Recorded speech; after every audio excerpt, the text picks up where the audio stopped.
Komunikasi data dan jaringan komputer. Nomor 1. Proses komunikasi data yang terjadi pada jaringan komputer yaitu: pertama, server akan mengirimkan sinyal informasi menuju klien melalui protokol encode, yang kemudian komuter sinyal listrik atau yang sinyal berbentuk gelombang akan merambat atau memancar dengan prinsip kerja jaringan komputer. Lalu suatu perangkat dalam jaringan dapat saling bertukar data. Itu diperlukan suatu alat yang dapat berfungsi mengubah sinyal analog menjadi sinyal digital, maupun sebaliknya. Kemudian setelah data sampai pada klien, informasi akan didekode menjadi sinyal digital sebelum masuk ke receiver. Yang terakhir, informasi masuk ke receiver menggunakan protokol OSI atau TCP/IP. Dan nomor 2, jenis dan cara kerja topologi dasar jaringan komputer. Yang pertama ada teknologi bus, topologi bus. Topologi bus, perangkat terhubung ke satu kabel utama yang berfungsi sebagai jalur data. Setiap perangkat dapat mengirimkan data melalui kabel tersebut, namun data hanya akan diterima oleh perangkat tujuan. Yang kedua, topologi star. Topologi star menghubungkan semua perangkat ke satu titik pusat atau hub. Data yang melewati titik pusat ini sebelum mencapai perangkat tujuan. Kemudian topologi ring. Topologi ring, perangkat yang terhubung dalam bentuk lingkaran atau cincin. Data akan mengalir dalam satu arah, searah jarum jam atau sebaliknya, dan melewati tiap perangkat sampai mencapai tujuan. Kemudian ada topologi mesh. Topologi mesh menghubungkan setiap perangkat dengan perangkat lainnya dalam jaringan. Di sini terdapat dua topologi mesh, yaitu full mesh, di mana semua perangkat terhubung langsung, dan partial mesh, di mana hanya sebagian perangkat yang terhubung langsung. Kemudian ada topologi tree atau topologi pohon. Di sini kombinasi dari beberapa topologi star yang dihubungkan dalam bentuk hierarki mirip struktur pohon. Biasanya terdapat beberapa perangkat yang berperan sebagai titik pusat atau akar di setiap levelnya. Kemudian ada topologi hybrid. Topologi hybrid ini menggabungkan antara dua atau lebih jenis topologi seperti topologi star, ring, atau mesh, dan biasanya digunakan untuk memenuhi kebutuhan jaringan yang kompleks. Nomor 3, jenis physical layer yang digunakan sebagai media transmisi data. Nah, yang nomor 1 ada UTP atau STP, yaitu twisted pair. Twisted pair ini adalah kabel yang terdiri dari dua kabel tembaga yang dipilin atau twisted, diputar-putar untuk mengurangi interferensi. Biasanya digunakan pada jaringan LAN seperti Ethernet. Kelebihannya, harganya relatif murah dan mudah didapat, instalasinya mudah, mendukung kecepatan hingga 1 giga, bahkan sampai 10 Gbps yang kategorinya tinggi. Kemudian fleksibel dan ringan. Kekurangannya,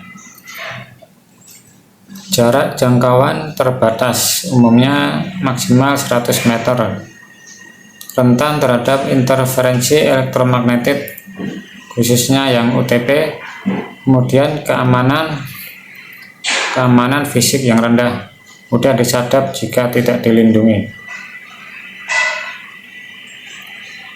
Yang kedua ada coaxial kabel.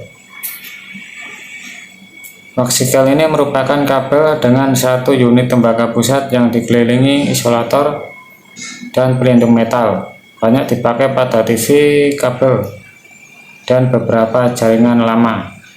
Kelebihannya lebih tahan interferensi dibandingkan twisted pair. Kemudian cocok untuk jarak yang lebih jauh. Memiliki performa yang stabil. Kekurangannya tentunya harganya lebih mahal dibandingkan twisted pair, kabel lebih tebal dan kurang fleksibel, kemudian instalasi yang lebih sulit. Di sini ada gambarnya, yaitu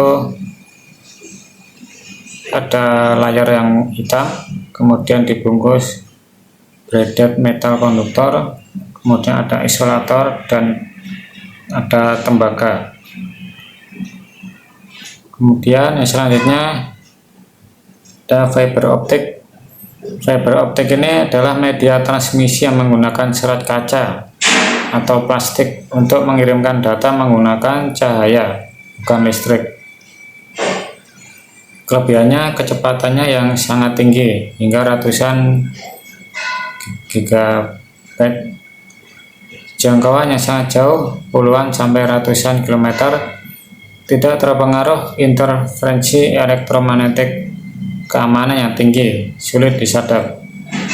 Kekurangannya harga yang lebih mahal, kabel dan perangkatnya, instalasi dan perbaikan yang lebih sulit, serat optik cukup rapuh jika ditekuk ekstrim. Kemudian ada wireless. Biasanya di radio, wifi, microwave, atau infrared. Wireless ini adalah media transmisi tanpa kabel yang menggunakan teknologi gelombang elektromagnetik untuk mengirimkan data, mencakup wifi, radio, bluetooth, hingga microwave. Kelebihannya instalasinya cepat karena tanpa kabel, mobilitas yang tinggi, biaya instalasi bisa lebih rendah. Kekurangannya rentan interferensi dan gangguan cuaca. Keamanan lebih rendah, harus dikonfigurasi dengan benar. Jangkauannya terbatas. Wifi umumnya 10-100 meter. Dan untuk microwave butuh line of sight. Kemudian yang terakhir ada Bluetooth atau NFC, Short Range Wireless. Pengertiannya, teknologi ini termasuk transmisi nirkabel jarak pendek yang digunakan untuk menghubungkan perangkat secara langsung, seperti smartphone, headset, sensor, dan lain-lain.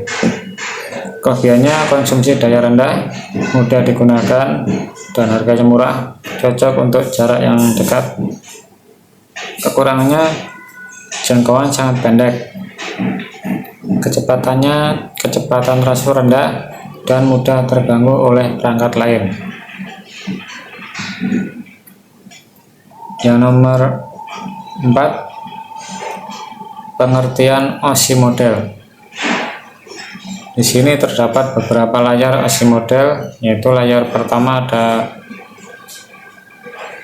fisikal, kemudian data link, network layer, transfer layer, session layer, presentation layer, dan application layer.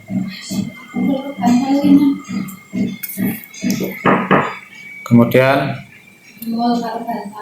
ini ada OSI sendiri, merupakan kependekan dari Open System Interconnection.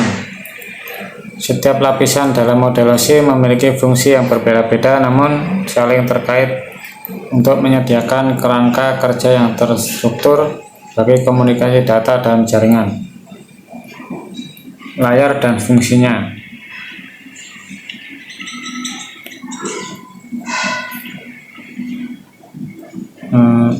Layar dan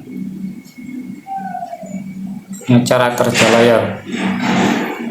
Yang pertama ada application, cara kerjanya yaitu yang pertama, data disiapkan sesuai kebutuhan aplikasi, misalnya request HTTP, email, file transfer. Kemudian persentase layar, cara kerjanya data di encode atau decode, kemudian encrypt, decrypt atau compress atau decompress. Kemudian session layer, sesi dibuat untuk pertukaran data, menyimpan titik pemulihan atau checkpoint jika koneksi terputus.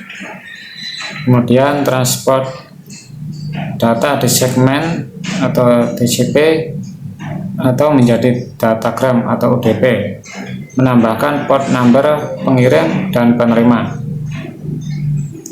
Network, data dikemas menjadi paket, menambahkan IP header berisi IP pengirim dan penerima.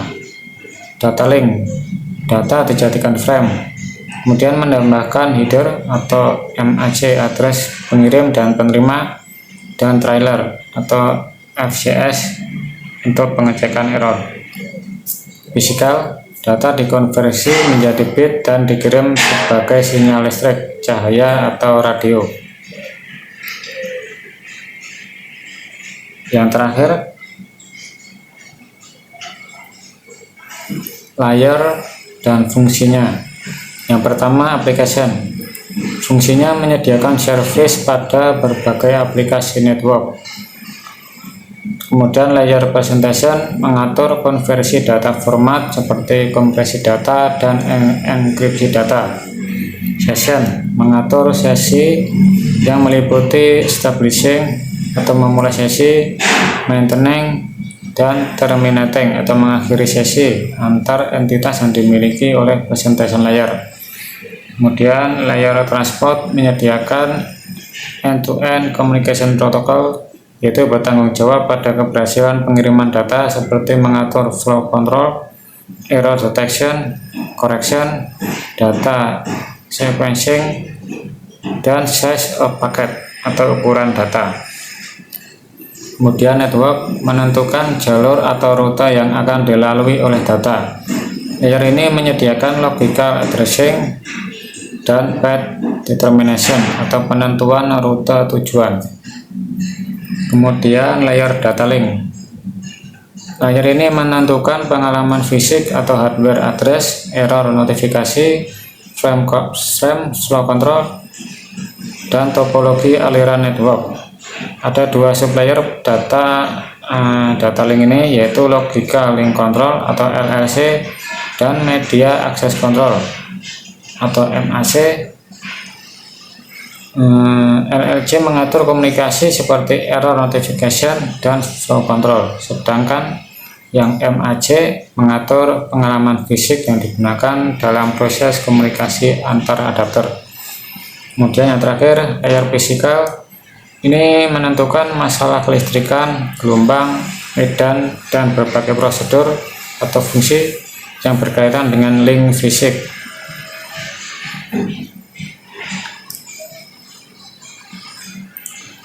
Seperti besar tegangan arus listrik, panjang maksimal media,